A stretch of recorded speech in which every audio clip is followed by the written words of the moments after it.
11টায় গেছিস, 3টেই ফিরছিস। Hello everyone, ঠাকুরের নাম নিয়ে আজকের ব্লগটা আমি এখান থেকেই শুরু করলাম। দেখো সকাল সকাল তো ঘুম থেকে উঠেছি, আর উঠে কিন্তু একটু ছেলের সঙ্গে দেখো বদমাইশিও করে নিচ্ছিলাম, আর তার সাথে সাথে জানলাগুলো দিলাম খুলে। আর তারপরে দেখো চলে গেলাম ঝাড় দিতে, মানে বাসি কাজ তো আমাদের সারতেই হবে, প্রতিদিনের কাজ এটা, তাই না বলো? তাও না এখন করে তাড়াতাড়ি হয়ে যায়, কারণ কি বলো তো, এখন হচ্ছে রাতে বাসন মেজে গ্যাস পরিষ্কার করে সমস্তটা রেডি করে রাখি, শুধু সকালে ঝাড় দিই আর মুছে নিই। ফাল্গুন মাস পড়ে গিয়েছে, তাও দেখো বেশ কিন্তু হালকা হালকা ঠান্ডা রয়েছে। আর দেখো ফাইনালি আমি স্নান করে চলে এসেছি ঠাকুর ঘরে, আর ঠাকুর ঘরে এসে প্রথমে একটু কাঁসাটা বাজিয়ে ঠাকুরকে জাগিয়ে দিলাম, তারপরে ঠাকুর ঘরের জানলাটা খুলে দিলাম। সারা রাত যেহেতু দরজা জানলা সমস্তটা বন্ধ থাকে, কেমন একটা যেন ভাবসা মতো হয়ে যায়, যে কারণে সকালবেলা ঠাকুর ঘরে ঢুকেই আগে আমি জানালাটা খুলে দিই। দেখো প্রতিদিন তো সব কিছু দেখানো সম্ভব হয় না, যে কারণে আমি চেষ্টা করি তোমাদেরকে প্রতিদিন নতুন কিছু দেখাতে। তো যাই হোক, তোমাদের সঙ্গে গল্প করতে করতে আমার দেখো বাসি ঘর মোছাও হয়ে গেল, আর এখানে যে আগের দিনে খেতে দেওয়া হয়েছিল থালাটা, সেটাও কিন্তু আমি তুলে মেজে নিয়ে এলাম। প্রতিদিনই ভাবি তোমাদের সঙ্গে আমাদের ফুল গাছগুলো শেয়ার করব, কিন্তু শেয়ার টাইমের অভাবে করা হয় না। যাই হোক, আজকে তোমাদের সঙ্গে ফুল গাছগুলোকে মিট করিয়ে দেবো, চলো।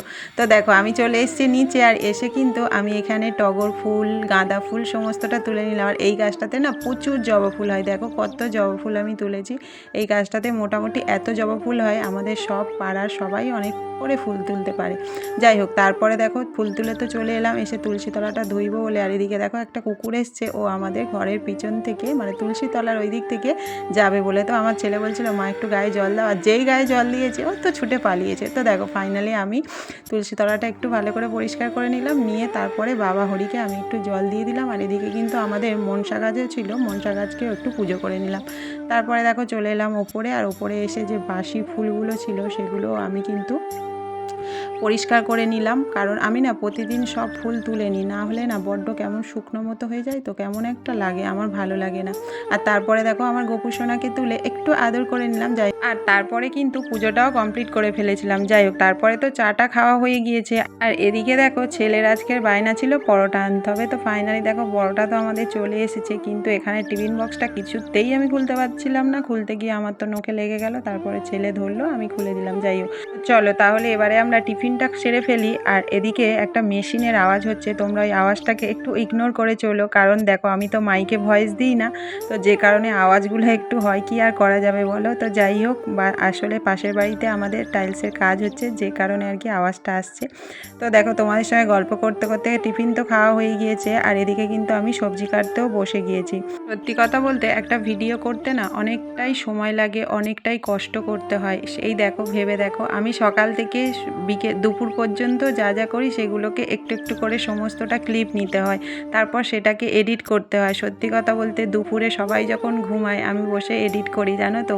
ভিডিও করা এতটাও কিন্তু সহজ ব্যাপার নয়। অনেকেই ভাবে হয়তো কি এমন ব্যাপার, এ তো সামান্য একটু করে ক্যামেরা ধরে ভিডিও করে হয়ে যায়, কিন্তু না গো, এটা কোনো মানে অনেকটাই পরিশ্রম করতে হয়। দেখো দুপুরবেলা খাওয়া দাওয়া সেরে আমি বসে বসে, যখন মানুষ ঘুমায় সেই টাইমে আমি বসে বসে ভিডিওটাকে এডিট করি, তারপর সেটাকে ভয়েস দিই। আবার দেখো এই অতিরিক্ত গরমে আমি ফ্যান অফ করে সেটাকে ভয়েস দিই, মানে কতটা পরিশ্রম করতে হয় তোমরা ভেবে বলো। যাই হোক, তোমাদের সঙ্গে গল্প করতে করতে আমার কিন্তু রান্না অনেকটাই কমপ্লিট হয়ে গিয়েছে। আজকের মেনুতে আমার ছিল কিন্তু শুক্তো ছিল, ভাত ছিল, আর ছিল ডিম ভাজা, মানে ডিমের অমলেট করে যে তরকারিটা। আমার না এটা সেরকম একটা খেতে পছন্দ করি না, কিন্তু আমার বাড়িতে সবাই, মানে আমার ছেলে, আমার শাশুড়ি, মানে গোটা ডিম রান্না করার থেকে এটা খেতেই বেশি পছন্দ করে, তাই চেষ্টা করি মাঝে মাঝে করার জন্য। সত্যি কথা বলতে ডিমগুলো না 1 মাসের উপর হয়ে গিয়েছে আমাদের বাড়িতে আছে, যে কারণে আরও ভাজা করে আমি তরকারি করলাম, কারণ বোঝা যাবে যে ডিমটা ভালো আছে না খারাপ হয়ে গেছে, সেটাই হচ্ছে আসল কারণ। এদিকে দেখো তোমাদের সঙ্গে গল্প করতে করতে রান্নাটা কিন্তু আমি কমপ্লিট করে ফেলেছি। যাই হোক, দেখো এখন বাজে 3টে, আর ছেলে এলো চুল কেটে, সেই 11টায় গিয়েছে, 3টেই ফিরলো, মানে দোকানে কি পরিমাণে ভিড় তোমরা বলো। তো ও তো বলছে মা দোকানে যদি ভিড় হয় আমি কি করব, আমি তোকে বকাবকি করে যাই হোক স্নান করতে পাঠিয়ে দিলাম। আর এদিকে দেখো আমি চলে এসেছি ভাত বাড়তে, কারণ 3টে বেজে গিয়েছে। আমি তো খুব রাগ করছিলাম যে তুই ফিরে এলি না কেন, এত বেলা হয়ে যাবে যদি এইসব বলছিলাম, আর রাগারাগি করে ভাত বাড়ছিলাম খুব তাড়াহুড়ো করে, কারণ খুব জোরে খিদে পেয়েছে, 3টে বাজে বুঝতেই পারছো। তো যাই হোক, দেখা হচ্ছে তোমাদের সঙ্গে পরের ভিডিওতে। তোমরা সবাই খুব ভালো থেকো, সুস্থ থেকো, আর এইভাবে আমাকে সাপোর্ট করো। আর হ্যাঁ, ভিডিওটা কেমন হলো অবশ্যই করে কিন্তু কমেন্ট বক্সে কমেন্ট করতে ভুলো।